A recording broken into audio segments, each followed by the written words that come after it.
제목이 끝내줘. 김정은 전용 화장실 챙겨갔다. 배설물 유출 막아가지고 DNA 정보를 밀봉. 이게 제목이야. 제목을 너무 맛깔스럽게 잘 뽑았는 것 같아.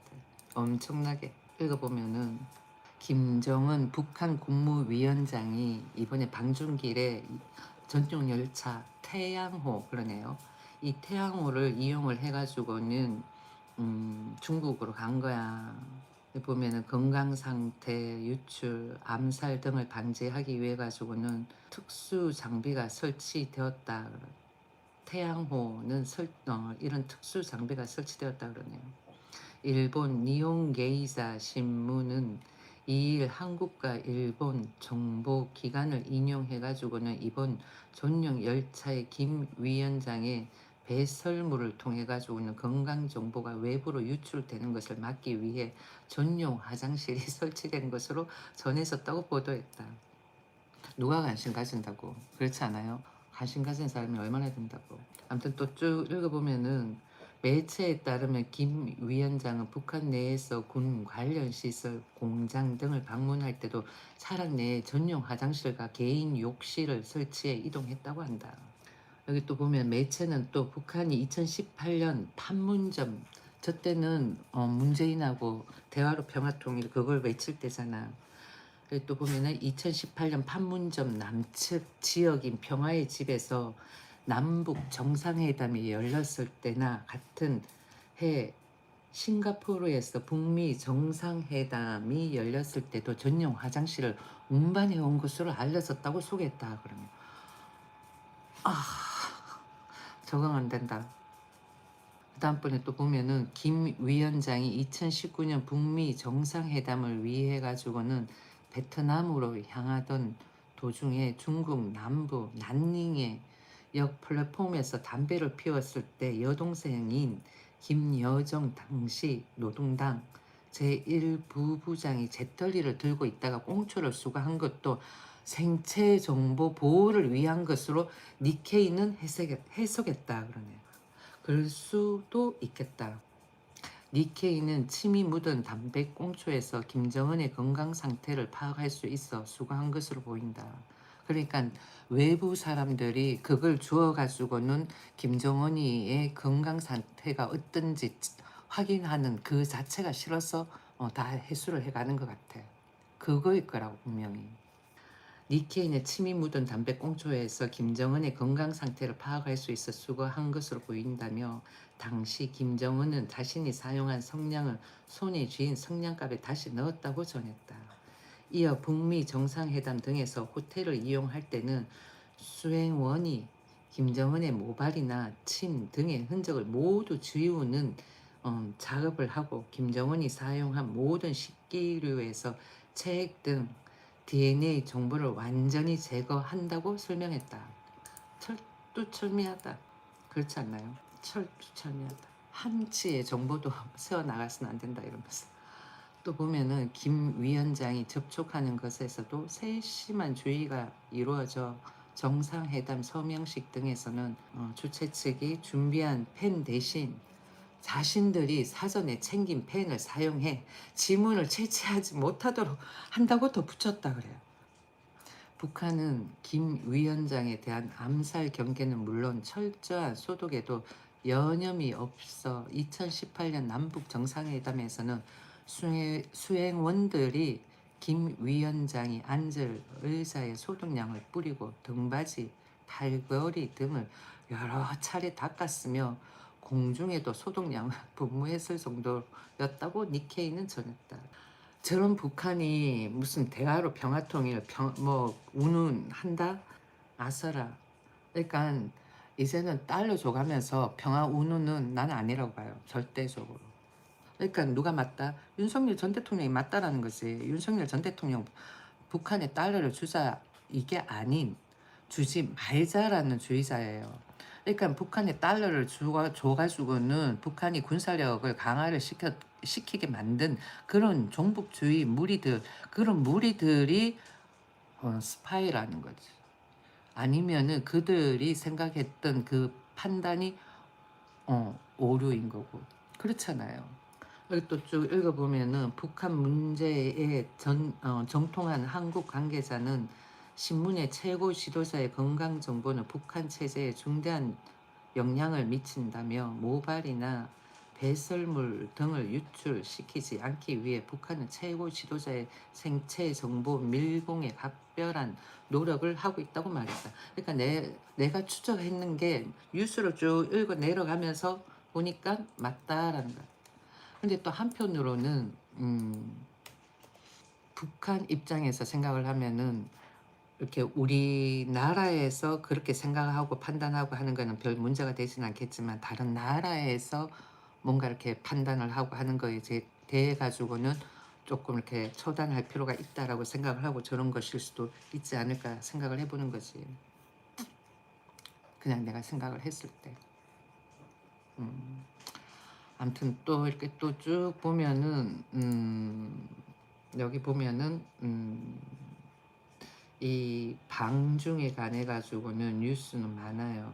이번에 중국에 갈 때 딸을 데리고 갔더라고. 여러분들도 검색을 해가지고는 김정은 딸을 보면은 진짜 많이 닮았어. 예.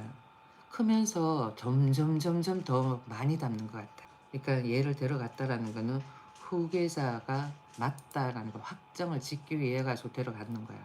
여기 보니까 12세의 외교 무대 대비 내년 1월 당대에서 후계자 확정 가능성 그래. 엄청 닮았어. 많이 닮았기 때문에 더 이뻐하는 거겠지. 우리도 왜 자식이 여럿이 있으면 그 중에서 나 좀 많이 닮은 자식 좋아하게 돼 있잖아. 물론 10손가락 깨물어가지고 안 아픈 손가락 없지만은 그래도 특히 좀 예쁜 자식 있잖아요. 내하고 많이 닮았다는 자식을. 네, 많이 닮았어 보면 엄청 닮았다니까.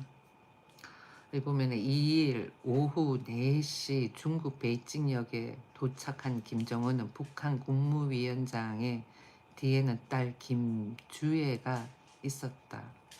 김정은이 중국의 항일 전쟁 80주년 전승절 열병식 참석차 베이징에 가면서 김주애를 동반한 것은 후계자로 대회에 공식화한다는 의미가 강하다고 분석된다. 그러니까 중국에까지 데려갔다라는 거는 그렇게 생각할 수도 있다라는. 또 쭉 보면은 2013년생이다. 2013년생 만 12세에 불과한 어린 소녀가 김씨 왕조의 후계자 후보로 세계 무대에 등장한 것이다. 김주애 지금 12세야. 10년 지나면은 24세야. 35년. 그리고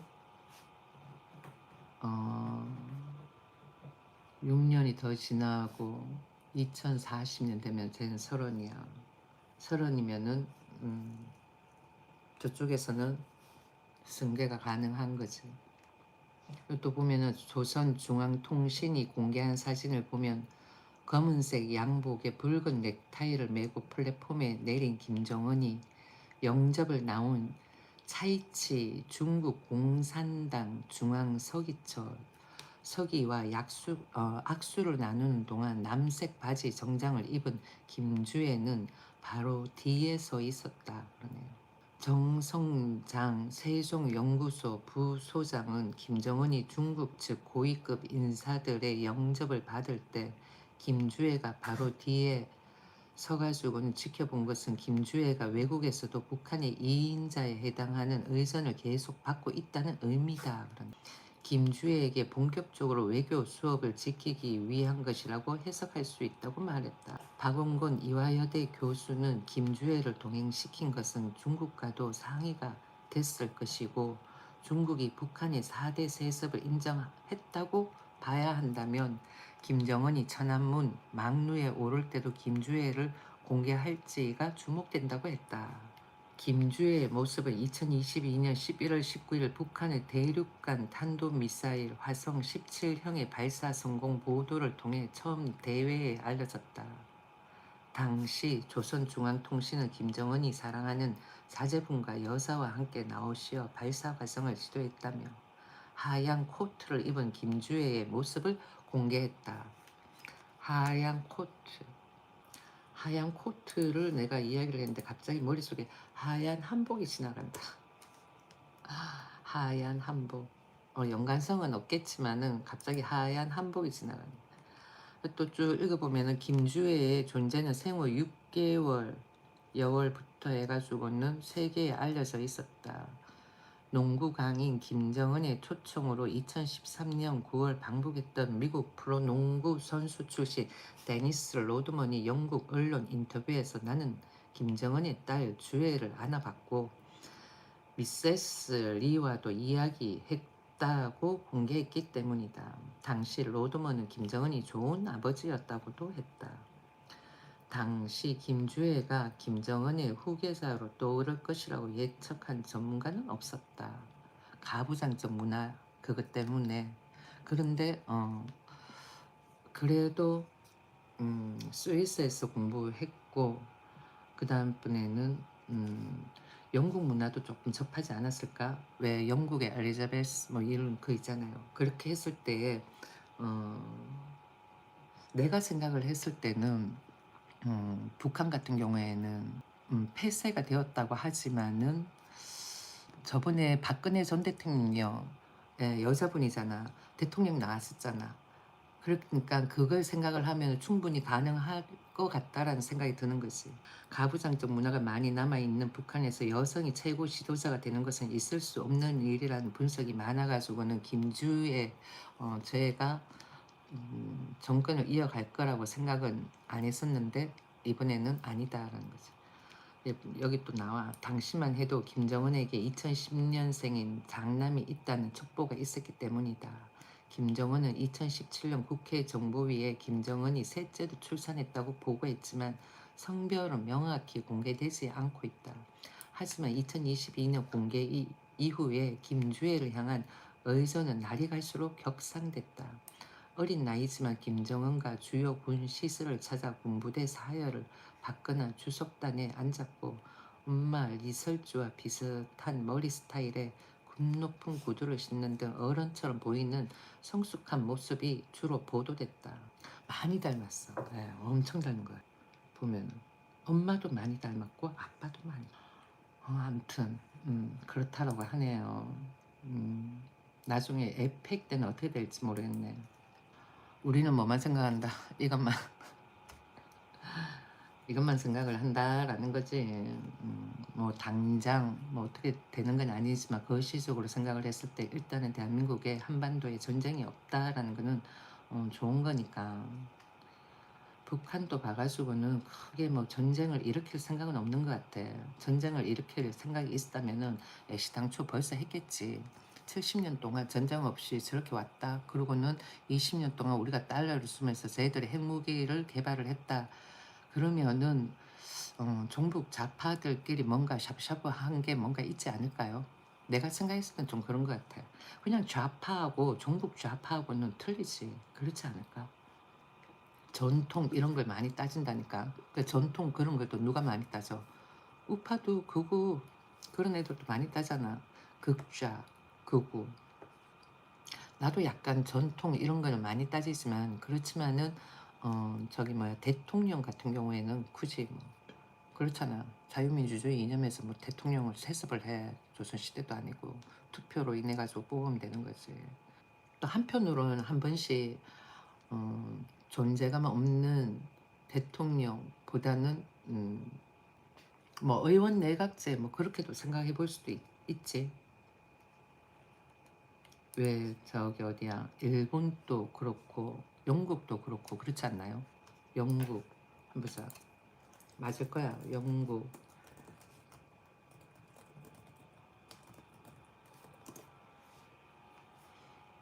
영국과 일본은 의원 내각제를 채택하고 있는 국가다.